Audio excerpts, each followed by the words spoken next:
आप देख रहे हैं न्यूज नाउ 24/7। ताज़ा खबरों के लिए हमारे साथ बने रहें।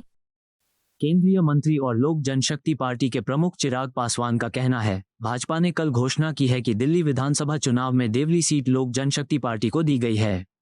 हमारी पार्टी ने मैदान में उतरने का फैसला किया है। देवली सीट से उम्मीदवार दीपक तंवर, जिन्होंने बिना किसी स्वार्थ के लंबे समय तक अपने क्षेत्र के लोगों के बीच काम किया है, वे दशकों से मेरे और मेरे परिवार के विचारों से जुड़े हुए हैं। मुझे उम्मीद है कि वो बड़े अंतर से जीतेंगे।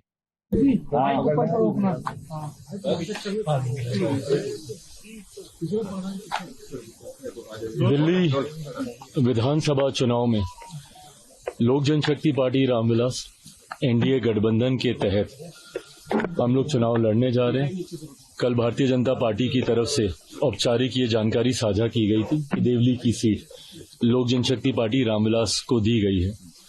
मुझे खुशी है इस बात की कि देवली की सीट पर लोक जनशक्ति पार्टी ने एक ऐसे प्रत्याशी को लड़ाने का फैसला किया है जिन्होंने निरंतरता में समाज, अपने क्षेत्र के लोगों के बीच बिना किसी लालच के, बिना किसी चाहत के, निरंतरता में लंबे समय से इन्होंने कार्य करने का काम किया।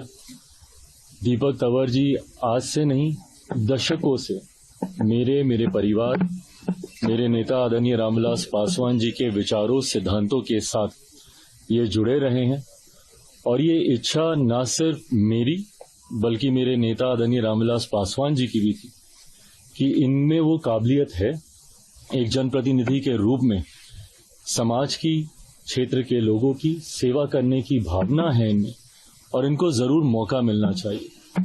मुझे खुशी है कि आज लंबे समय के बाद इनको वो मौका मिला, और उम्मीद ही नहीं, पूरा विश्वास है कि गठबंधन के तहत देवली सीट से जो चुनाव लड़ने जा रहे हैं, इनकी जीत तो सुनिश्चित है ही, बल्कि मैं मानता हूं कि एक बड़े मार्जिन से ये वहां से जीतेंगे।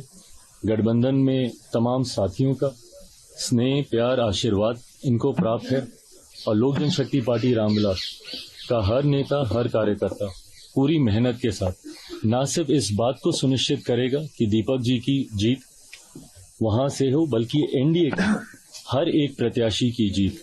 मैं ये मानता हूं कि जिस तरीके से मौजूदा सरकार के खिलाफ लोगों में आक्रोश है, पूर्व मुख्यमंत्री केजरीवाल जी की नीतियों से, उनके झूठे वादों से जिस तरीके से दिल्ली की जनता लगभग पिछले एक दशक से परेशान है, इस बार दिल्ली की जनता ने मन बना लिया है बदलाव का। प्रधानमंत्री आदरणीय नरेंद्र मोदी जी की सोच वाली सरकार इस बार दिल्ली में बनेगी, और मैं मानता हूं कि भारतीय जनता पार्टी के नेतृत्व में एक मजबूत एनडीए की सरकार 8 तारीख को परिणामों के बाद बनने जा रही है। एक तरफ इंडिया गठबंधन बिखर रहा है, दूसरी तरफ एक गठबंधन मजबूत हो रहा है। इंडिया गठबंधन के बिखरने को कैसे देखते हैं आप?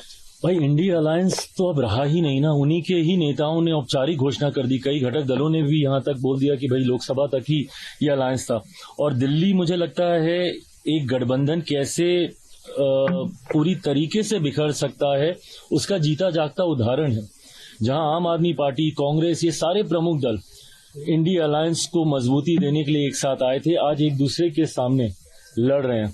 और उसमें बाकी के जो बचे हुए घटक दल हैं, कोई इसका साथ दे रहा है, कोई उसका साथ दे रहा है। तो ये एकता तो इंडिया अलायंस में कभी थी ही नहीं, क्योंकि महत्वाकांक्षी नेताओं का, महत्वाकांक्षी दलों का ये गठबंधन था। ऐसे में एनडीए का स्वरूप निरंतरता में और मजबूत होता जा रहा है। झारखंड में भी आपने देखा, हम लोगों ने मिलकर वहां पे चुनाव लड़ने का काम किया। दिल्ली में भी जनता दल यूनाइटेड हो, भारतीय जनता पार्टी हो, लोक जनशक्ति पार्टी रामविलास हो, मिलकर हम लोग चुनाव लड़ रहे हैं। और मैं मानता हूं कि जिस तरीके से हरियाणा के परिणाम रहे, महाराष्ट्र के परिणाम रहे, उसी तरीके से एक लैंडस्लाइड विक्ट्री की ओर एनडीए और भारतीय जनता पार्टी बढ़ रही है। आपको यह वीडियो पसंद आया हो तो इसे लाइक करें, हमारे चैनल को सब्सक्राइब करें।